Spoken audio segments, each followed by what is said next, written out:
Yeah, you hit so many key spots. So I think the last one you just said, the refactoring. So, in organizations I've been, as the warehouse tends to be there for a while, the refactoring just becomes business. Like, why is this taking so long? Because you're having to tear apart so many different moving pieces in your different layers of your architecture that you're supporting to do this, and it takes a long time.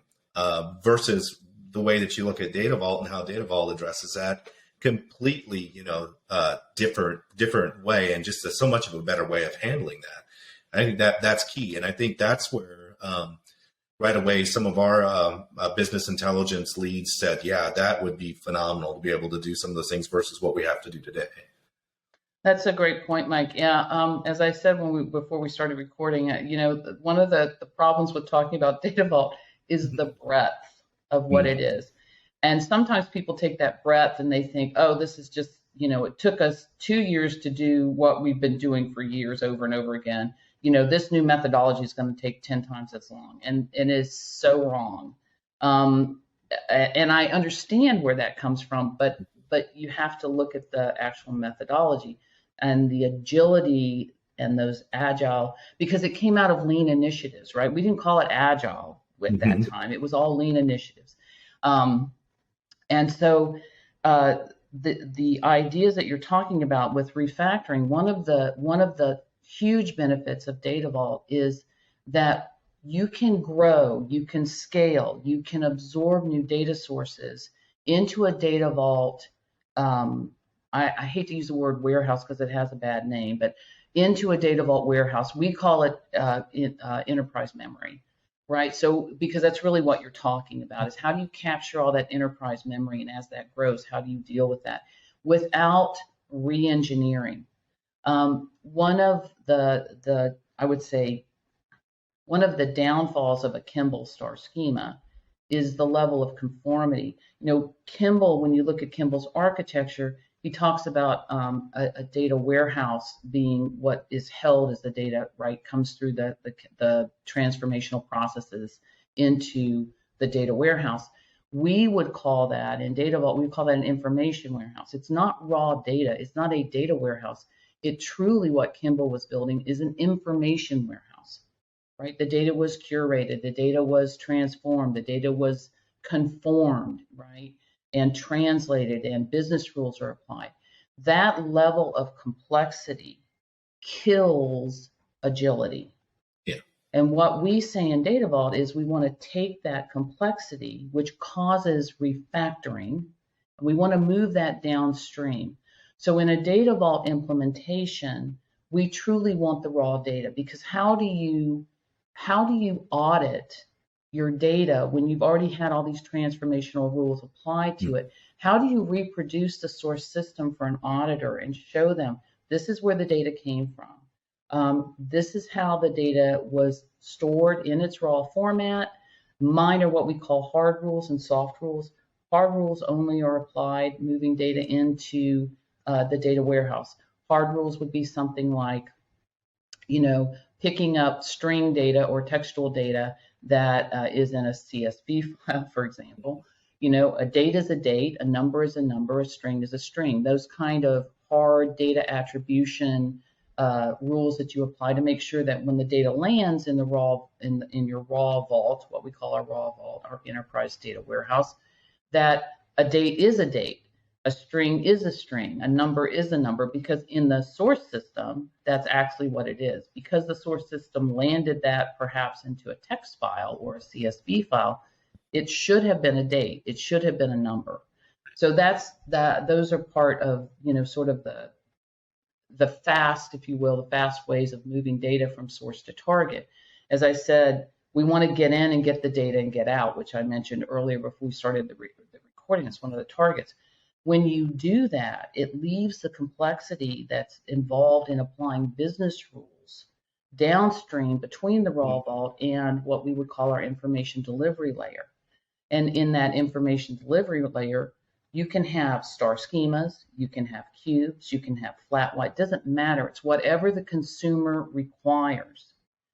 By landing the data in its raw form, if you will, and I'm not talking about just not doing any quality cleansing or anything like that. There are places for that, and we can talk about that. But when we land the data, it gives it multiple, extensive utility, because you're not applying the business rules to the data as it moves in, right? If a business rule changes, you have to replay that data through the new version of the business rule for that subset of data. And what we say is, don't do that. Land the data in its raw form, apply the minimum rules required, hard rules required, apply a variety of system fields that we have, system components to it, so you can manage it, right? You know when the data landed, you know where it came from, lineage, traceability, all of those pieces are part of the data vault construct. And then when you move the data, when someone looks at the data, we talk about consumers wanting data and they want their version of the truth. I have a fundamental problem with that because, well, anyway, that's a philosophical, theological discussion. But what I like to, what we talk about in Data Vault is that we want to hold in the raw vault a version of the facts, right? And from the facts, you can put different perspectives on top of that, right? Like marketing has a perspective of certain pieces of data that finance has a very different perspective of. And it's the same data element. Their perspective is different. How do you do that if you conform the data on the way into the raw vault? And a lot of, or in a Kimball, into an information mart, right, or information warehouse.